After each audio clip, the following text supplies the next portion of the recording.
බුදුගලයි පහන්ගලයි අලියගලයි තමයි මේ බලකොටුවේ කේන්ද්‍රය.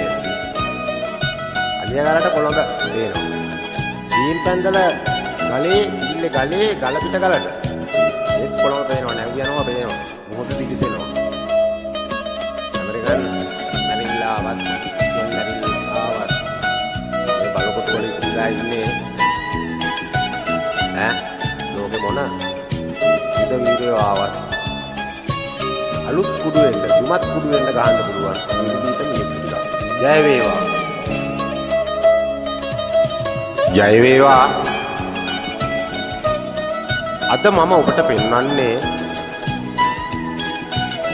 කොළඹ අගනගරේ. කොළඹට පල්ටි දෙකයි විසිල්ලේ. තාම ආසන්නව පිහිටි සුවිසල් ස්වභාවික යෝධම යෝධ ශාස්ත්‍රීය බලකොටුවක්. ඒක තමයි ලුණුගම. දොරන් ගස් පිටි කන්ද කඳු වැටිය. දොරන් ගස් පිටි කන්ද කඳු මේ කඳු වැටිය. ඊගාවත් කන්ද කියලා නම දාලා තියෙනවා. හරි කොහොම හරි ඒ කඳු වැටි. පංචකාරාම මංගල පිටුපස තියෙන කඳු වැටි. මීගාවත්ත තමයි වෙන කඳු වැටි. ඊට ලුණුගම කඳු වැටි. මේ කඳු වැටි දෙක මැද කහ දෙපස. සාමදේව වසන් වලින් ගත්තොත් සාමදේව වසන් 7ක් තියෙනවා. ගම්පහ දිස්ත්‍රික්කයේ ගම්පහ තියෙන්නේ සාමදේව වසන් 5යි.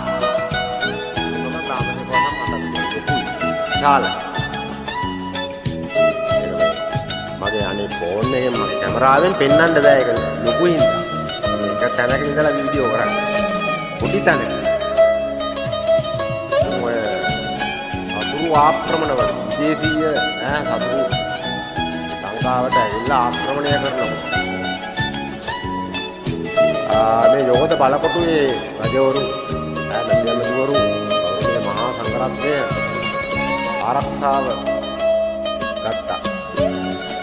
සංගවුණා. කිසිම දවසක කිසිම කලක ලුණුගමට එන්න ලෝකෙ දියුණු කිසිම జగතේ සමත් වෙලා නැහැ. ප්‍රධානම හේතුව තමයි මේ අලියගලට නැග්ගාම කොළඹ පේනවා. ඒක ඈතින් එන